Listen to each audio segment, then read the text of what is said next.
changamoto ya umeme, yani hapa hata raha ya umeme hatuijui. Umeme wenyewe yani bila kujiongeza kwenye sola ni changamoto yani. Mtusaidie kwamba bwana, labda umeme tunaweza na sisi tukajua raha ya umeme. Labda unakata unarudi, unakata unarudi, labda siku zingine hata siku mbili hamna umeme kabisa. Tukiweka mafriji utakuta soda wateja wanalalamika, soda ni za moto, wateja wanakimbia. Kwa hiyo tuna changamoto sana ya umeme. Unaweza kukata hata kwa siku mbili utakuta umeme hamna. Kwa kama mfanyabiashara unaathirikaje? Naathirika kwa sababu wateja huwa wanakimbia na wanafunga kwa muda ambao sikupanga kufunga. Unaweza ukashangaa nimefunga saa 1 wakati nitakiwa nifunge hata saa 3 kwa huku kwetu vijijini. Nikiwahi kufunga ni shida. Kiukweli kuhusu mambo ya umeme tunateseka sana. Kama wiki hii yote ni kama mara ngapi? Kama mara 4. Unakata asubuhi, utakuta unakuja jioni, mara unakuja hauna nguvu. Na tena lengine utakuta siku zingine unapo zingine unamaliza hata siku 3 2 unakuwa huko. Kwa kweli tunaumia. Maana utakuta kazi zingine zina utakuta mnakuja usiku kuna hapa. Kwa kweli tunateseka sana. Katika kata hii tuna vitongoji 29. Lakini ni vitongoji 5 tu kati ya vitongoji 29 ambavyo vinapata huduma ya umeme. Kwa hiyo kwa sasa tuna vitongoji 24 ambavyo havina umeme.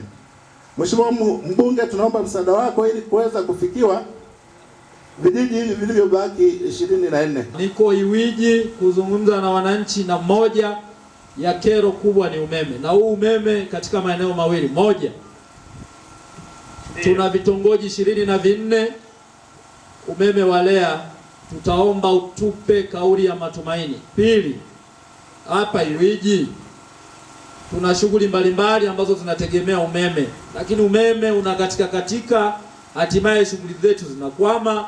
Sisi wauzaji wadogo ambao tuna maduka, mafriji yanaozesha vitu, kero. Tunaomba jibu juu ya hayo mambo mawili. Nianze na hilo la pili mheshimiwa. Ndio. Na umeme kukatika. Ndio. Bahati mbaya sasa hivi line ambayo inatumika huko tuseme maeneo mengi ya Mbeya vijijini tunachangia na wenzetu wa mkoa wa Songwe ya Songwe Mkwajuni. Sasa hivi tulikuwa tunajenga line ambayo itatoka Mwakibete kwenda Songwe Mkwajuni ili hitilafu zinazotokea na wilaya ya Songwe Mkwajuni kule Songwe zisiwaathiri wateja wetu wa Mbeya vijijini, na tunatarajia laini hiyo itakamilika mwezi wa 2. Kwa laini hiyo itakapokamilika mwezi wa 2, tuna hakika tutakuwa tumetibu hilo tatizo la kukatika kwa umeme maeneo mengi ya Mbeya vijijini. Lakini kwa hatua ya haraka pia hicho kijiji kwa sasa kimeungwa kwenye line inayotokea Ileje. Sasa tutajaribu kwa haraka kuja kuwarudisha kwenye line yetu ambayo tunaita line ya Mbozi ili tuangalie wakati tunasubiri hiyo line nyingine kukamilika mwezi wa 2. Lakini kuna hatua nyingine za muda mfupi ambazo tutazifanya, hizo ndo tunazozihitaji hizo, ili kupunguza hilo tatizo, na nadhani hilo tunaweza tukajaribu kufanya wiki hii. Asante sana. Kwenye REA tuna vitongoji 24 vimesalia. Mpango upoje? Upande wa miradi ya REA, ndio miradi hii inatekelezwa kwa awamu, na kwa awamu ambayo sasa hivi REA wanakamilisha mikataba, tutakuwa na jumla ya vitongoji vya Mbeya vijijini 114 ambavyo vitapatiwa umeme kupitia mradi ambao REA wanakamilisha mikataba sasa hivi kwenye mwaka wa fedha huu, si ndio?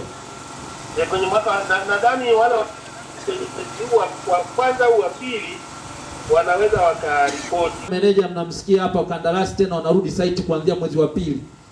Vitongoji vilivyosalia tuviingize vitongoji vingapi, tukubaliane mimi na diwani.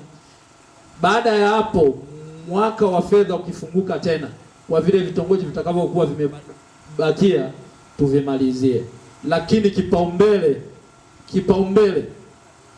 itakuwa shule. Shule ni muhimu sana, sababu ina watoto wetu wako pale, si ndio? Vijiji sawa, lakini shule na vijiji ambavyo viongozi hapa watakaa. Kwa hiyo jukumu na mimi naliacha kwa viongozi hapa, mkubaliane vijiji vingapi, lakini mimi nikiangalia tathmini ya hivi vitongoji vingapi jimbo zima la Mbeya vijijini, ili visije vikawa sasa vitongoji vyote vikaenda Ipiji. Ni jambo jema, lakini tuangalie na wengine.